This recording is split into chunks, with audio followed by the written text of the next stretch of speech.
समतेच्या प्रवाहात जे मागे राहिले त्यांनाच पुढे आणणं हीच खरी प्रगती।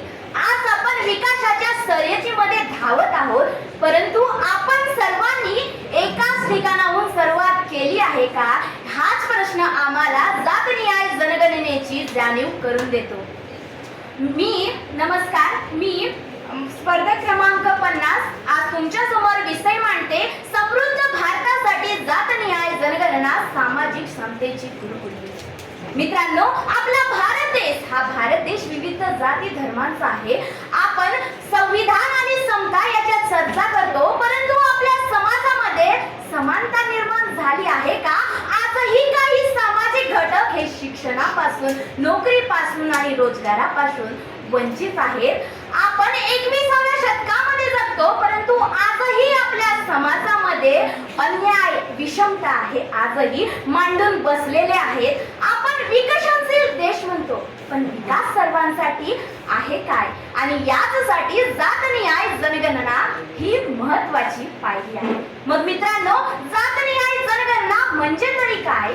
तर देशातील प्रत्येक व्यक्तीची ही जात नोंदवली जाणार। मग आता कुणी विचारणार की जात मोजून करणार तरी काय? कारण मित्रांनो, आजही आपल्या भारत देशामध्ये असे अनेक लोक आहेत की त्यांना त्यांच्या जातीवरून ते शिक्षणापासून, रोजगारापासून, नोकरीपासून आजही ते वंचित आहेत आणि त्यांना संधी मिळाली पाहिजे आणि आपल्याला अचूक माहिती हवी। जातनिहाय जनगणना याच्यामुळे सरकारला कळेल की कोणता समाज घटक हा मागे आहे आणि त्यांना कोणते धोरण राबवावे लागणार, हीच खरी सामाजिक न्यायाची आणि समतेची पायाभरणी आहे। मित्रांनो, 1931 या शेवटच्या जातनिहाय जनगणनेला 90 वर्षे झाली, परंतु आज काळ बदलतोय, समाज बदलतोय, मग माहिती जुनीच काय आणि काय गरज आहे जातनिहाय जनगणनेची? तर योजना आखण्यासाठी, वास्तव्य टिकवण्यासाठी आणि समतेला नवी दिशा देण्यासाठी। मित्रांनो, समाज हा एक आपल्यासाठी आजही महत्त्वाचा आहे, परंतु आपल्याकडे माहितीच नसेल तर आपण समानता कुठून देणार?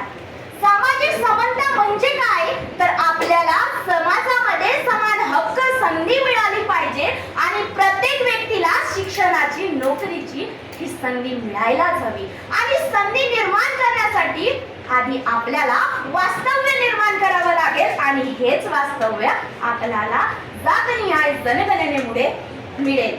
यावर डॉक्टर बाबासाहेब आंबेडकर म्हणतात की समानता ही फक्त कायद्यांच्या समोर नाही, तर ती सामाजिक आणि आर्थिक दृष्ट्या सुद्धा समानता असायला हवी। मित्रांनो, आपल्याला कायदे तयार करायचे असतील तर माहितीशिवाय धोरण तयार होत नाही आणि धोरणाशिवाय समानता येत नाही।